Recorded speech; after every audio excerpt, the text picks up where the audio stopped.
ലക്ഷ്മി പത്മ, ഇപ്പോൾ നമ്മളുള്ളത് ആ ക്ലാസ് മുറിയിലാണുള്ളത്. ആ ദൃശ്യങ്ങളിൽ നിന്ന് തന്നെ നമുക്ക് ആ ക്ലാസ് മുറി ഇപ്പോൾ കാട്ടിത്തരാം. ഇപ്പോൾ ഈ ക്ലാസ് മുറി നമുക്ക് കാണാൻ കഴിയും. ഈ ക്ലാസ് മുറിയുടെ ഒരു വശം ഇവിടെ പലകയിട്ട് മറച്ചിരിക്കുകയാണ്. ഈ മറയ്ക്കാത്ത ഭാഗത്താണ് ഈ കുട്ടി ഇത്തരത്തിൽ, അതായത് നമുക്ക് ഈ ദൃശ്യങ്ങളാണ്, ഇത് 8B എന്ന ക്ലാസ് മുറിയാണ്. ഇവിടെ എല്ലാം തന്നെ ഈ പലകയിട്ട് മറച്ചിട്ടുണ്ട്. ഈ മറയ്ക്കാത്ത ഈ താഴെ കാണുന്ന ഈ വലിച്ചിട്ട ശേഷം ഈ കുട്ടി ഇതിന് മുകളിലേക്ക് കയറുന്നത്. ഇതിനുശേഷമാണ് ആ ചെരുപ്പ് കുട്ടി എടുക്കാൻ വേണ്ടി പോകുന്നതും അവിടെ വെച്ച് വഴുതി ആ കുട്ടി ഇലക്ട്രിസിറ്റി ബോർഡിന്റെ ലൈനിൽ പിടിക്കുകയും മരണം സംഭവിക്കുകയും ചെയ്തത്. എന്തായാലും ഗുരുതരമായ അനാസ്ഥ ഇതിന്റെ ഭാഗത്തുനിന്ന് ഉണ്ടായിട്ടുണ്ട്. കാരണം ഈ ക്ലാസ് മുറിയുടെയൊക്കെ തന്നെ അവസ്ഥ കാണുമ്പോൾ നമുക്ക് അറിയാൻ കഴിയും അത്രത്തോളം ശോചനീയാവസ്ഥയിലുള്ള ഒരു സ്കൂളാണ് ഇത്. ഒരു മാനേജ്മെന്റ് സ്കൂള്, പഴക്കം ചെന്നൊരു സ്കൂള്. അവിടെയാണ് ഇത്തരത്തിൽ KSEBയുടെ ഒരു വൈദ്യുത ലൈൻ കടന്നു പോയിരിക്കുന്നത്. നമുക്ക് കാണാം ആ ഷീറ്റുകൾ സ്ഥാപിച്ചിരിക്കുന്നത്. അത് സൈക്കിൾ ഷെഡിന് വേണ്ടി സ്ഥാപിച്ച ഷീറ്റുകളാണെന്നാണ് പറയുന്നത്. ഈ ഷീറ്റ് സ്ഥാപിച്ചതിനെ കുറിച്ചുള്ള തർക്കമാണ് ഇപ്പോഴുള്ളത്. എന്തായാലും ഈ വീഴ്ചയ്ക്ക് ഉത്തരവാദി ആരാണ് എന്ന ചോദ്യത്തിന് ഇതുവരെയും അധികൃതർക്ക് മറുപടി ഇല്ല. പരസ്പരം അങ്ങോട്ടും ഇങ്ങോട്ടും അന്വേഷിക്കട്ടെ എന്ന മറുപടി വാഗ്വാദങ്ങൾ നടന്നുകൊണ്ടിരിക്കുകയാണ്. ഈ ക്ലാസ് മുറിയിലാണ് ആ കുഞ്ഞ് പഠിക്കാനായി എത്തിയത്. അവിടെ നിന്നാണ് ഈ കുട്ടി ഇത്തരത്തിൽ കളിക്കുന്നതിനിടെ, കുട്ടികൾ തമ്മിൽ കളിക്കുന്നതിനിടെ ഇത്തരത്തിൽ ആ ഒരു ചെരുപ്പ് ഇതിന് പുറകുവശത്തേക്ക് വലിച്ചെറിയുകയും ചെയ്തത്. എന്തായാലും ഇവിടെ രാഷ്ട്രീയ പാർട്ടി പ്രതിനിധികളൊക്കെ തന്നെ ഉണ്ട്. എന്തായാലും ഒരു വലിയ അനാസ്ഥ ഇവിടെ ഉണ്ടായിട്ടുണ്ടെന്ന് ബോധ്യപ്പെടുന്നുണ്ട്. എന്താണ് ഇവിടെ സംഭവിച്ചത്? തീർച്ചയായിട്ടും ഇവിടെ നടക്കുന്നത് നമ്മൾ പലതവണ ഈ കമ്മിറ്റിയിൽ പലതവണയായിട്ട് നമ്മൾ ഉന്നയിച്ചിരിക്കുന്ന ഒരു കാര്യമാണ്. നമുക്ക് തന്നെ കാണാവുന്ന ദൃശ്യങ്ങൾ നിങ്ങൾ കാണുന്ന ഒരു സംഭവമാണ്. ഈ കുഞ്ഞ് അമ്പുറത്ത് ഇറങ്ങിക്കഴിഞ്ഞാൽ ഈ ലൈൻ കമ്പിയുടെ താഴെ കൂടെ ഈ ഷീറ്റ് അടിക്കാൻ ആരാണ് അവർക്ക് പെർമിഷൻ കൊടുത്തത്? ഫിറ്റ്നസ് സർട്ടിഫിക്കറ്റ് കിട്ടിയെന്ന് പറഞ്ഞു. ഇങ്ങനെയാണോ ഒരു ഫിറ്റ്നസ് സർട്ടിഫിക്കറ്റ് നടക്കുന്നത്?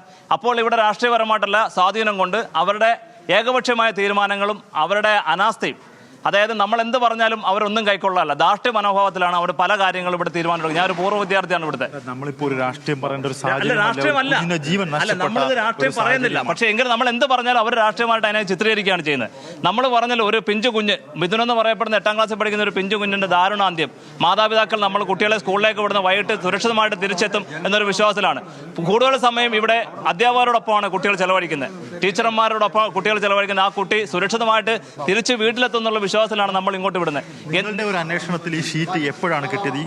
ഈ അധ്യയന വർഷം തുടങ്ങുന്ന സമയത്ത്? ഈ അധ്യയന വർഷത്തിലല്ല, ഇത് രണ്ട് വർഷത്തോളമായി ഈ ഷീറ്റ് ഇവിടെ കെട്ടിയിട്ട്. നിങ്ങൾക്ക് കാണാവുന്നതാണ്. ആ ഷീറ്റിന്റെ അകത്ത് ഇറങ്ങിക്കഴിഞ്ഞാൽ ആ കുട്ടിക്ക് കയ്യെത്താവുന്ന ദൂരത്തിലാണ് ആ ലൈൻ കമ്പി പോയിരിക്കുന്നത്. ആ കുട്ടിയുടെ കാല് സ്ലിപ്പായി കുട്ടി ലൈൻ കമ്പി കയറി പിടിക്കാനുണ്ടായത്. അപ്പുറത്തും ഷീറ്റ് ഇതുപോലെ ഇത് കണ്ടല്ലോ, അപ്പുറത്ത് പൂർണ്ണമായിട്ട് ഷീറ്റ് പൊളിഞ്ഞടക്കി. അപ്പുറത്തെ ആ ഭാഗത്തൂടാണ് പയ്യൻ ഇറങ്ങിയത്, ഈ കൊച്ചു പയ്യൻ ഇറങ്ങിയത്. KSEBയുടെ അനാസ്ഥ, ഈ മാനേജ്മെന്റ് അനാസ്ഥ. KSEBയുടെ പരാതി പറഞ്ഞു. അപ്പോൾ ഇതുമായി ബന്ധപ്പെട്ടിട്ട് സ്കൂൾ അധികൃതർ ഇത്തരത്തിൽ ഈ വൈദ്യുത ലൈൻ നമ്മൾ ആദ്യഘട്ടത്തിൽ അന്വേഷിക്കുമ്പോൾ പറഞ്ഞത് 10-20 വർഷമായി കടന്നു പോകുന്ന ഒരു വൈദ്യുത ലൈനാണിത്. ഇവിടെ ഇങ്ങനെ താഴ്ന്നു കിടക്കുകയാണ്. ഞങ്ങൾ പരാതി ഒന്നും വൈദ്യുതി വകുപ്പ് അധികൃതർ ഏതെങ്കിലും തരത്തിലൊരു പരാതി ഈ ലൈൻ ഇവിടെ നിന്നും ഉയർത്തിക്കെട്ടുന്നതായിട്ട് നിങ്ങൾക്കറിയാമോ? സ്കൂൾ മാനേജ്മെന്റ് ഒരു കമ്മിറ്റിയിൽ പറഞ്ഞു. ഈ ലൈനിൻ്റെ കാര്യം പറഞ്ഞപ്പോൾ അവർ പറഞ്ഞു KSEBക്ക് പരാതി കൊടുത്തിട്ടുണ്ട്.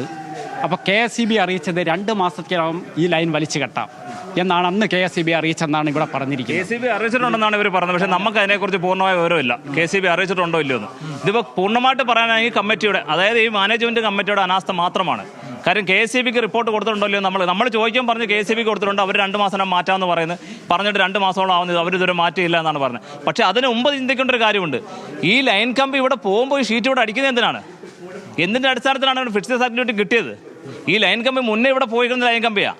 അതിൻ്റെ കീഴിൽ ഈ ലൈൻ കമ്പി അല്ലേ ഈ ലൈൻ കമ്പി മാറ്റിയിട്ട് വേണം ഈ ഷീറ്റ് ഇവിടെ അടിക്കേണ്ടത്. ഇവിടെ MLAയുടെ സ്ഥലമാണ്. MLA അപ്പുറത്താണ് താമസിക്കുന്നത്. അദ്ദേഹം പോലും ഇതുവരെ തിരിഞ്ഞു നോക്കുന്നില്ല. കോവൂർ കുഞ്ഞുവൻ ഇതുവരെ ഇവിടെ തിരിഞ്ഞു നോക്കില്ല. ഈ സംഭവം നടന്നിട്ട് ഇത്രയും മണിക്കൂർ കഴിഞ്ഞ് ഇതുവരെ നിങ്ങൾക്ക് കാണാമല്ലോ. ഈ ഷീറ്റ് അടിച്ചേക്കുന്ന മുകളിൽ കൂടെ കുട്ടികൾക്ക് ഇറങ്ങാവുന്നേ ഉള്ളൂ. കുട്ടികൾ എന്തിനാണ് സ്കൂളിൽ വരുന്നത്? പഠിക്കാൻ മാത്രമല്ല, അവർ കളിക്കുകയും ചെയ്യും. കളിക്കുക, പഠിക്കുക, എല്ലാ കാര്യങ്ങളുമാണ് കുട്ടികൾക്കുള്ളത്. മുതിർന്നു കഴിഞ്ഞാൽ ചെയ്യാൻ പറ്റത്തില്ലോ. അപ്പോൾ അവർ തമ്മിൽ കളിച്ചപ്പോൾ ആ ചെരുപ്പ് അപ്പുറത്ത് പോയുണ്ടായി. അവർക്ക് ഇറങ്ങിയെടുക്കാൻ പറ്റുന്ന ദൂരം വേണ്ടാണ്ട് അവർ ഇറങ്ങിയെടുത്തു. അവർക്ക് അറിയത്തില്ല ലൈൻ കമ്പി അങ്ങനെ പോകും, അല്ലെ കറണ്ട് അടിക്കുന്നൊന്നും കുഞ്ഞുങ്ങൾക്ക് അറിയത്തില്ല. 8 വയസ്സ് നമുക്കറിയാമല്ലോ, 8ാം ക്ലാസ്സിലെ കുട്ടി എന്ന് പറയുമ്പോൾ എന്ത് പ്രായം ഉണ്ടാവുന്നത്. അവർ കളിക്കുന്ന പ്രായത്തിലാണ് അവർക്ക് സംഭവിച്ചത്. KSEBയുടെ ഒരു കുറ്റമൊന്നും നമുക്ക് പൂർണ്ണമായിട്ട് പറയാൻ സാധിക്കുമെന്ന് തോന്നുന്നില്ല. മാനേജ്മെന്റിന്റെ ഭാഗത്തു നിന്നുള്ള വളരെ വളരെ എന്ന് വെച്ചാൽ വളരെ ദുഃഖകരമായ ഖേദകരമായ ഒരു സംഭവമാണ് ഇവിടെ നടന്നത്. കുഞ്ഞിനെ കൊലപാതകമാണ് നടന്നിരിക്കുന്നത്.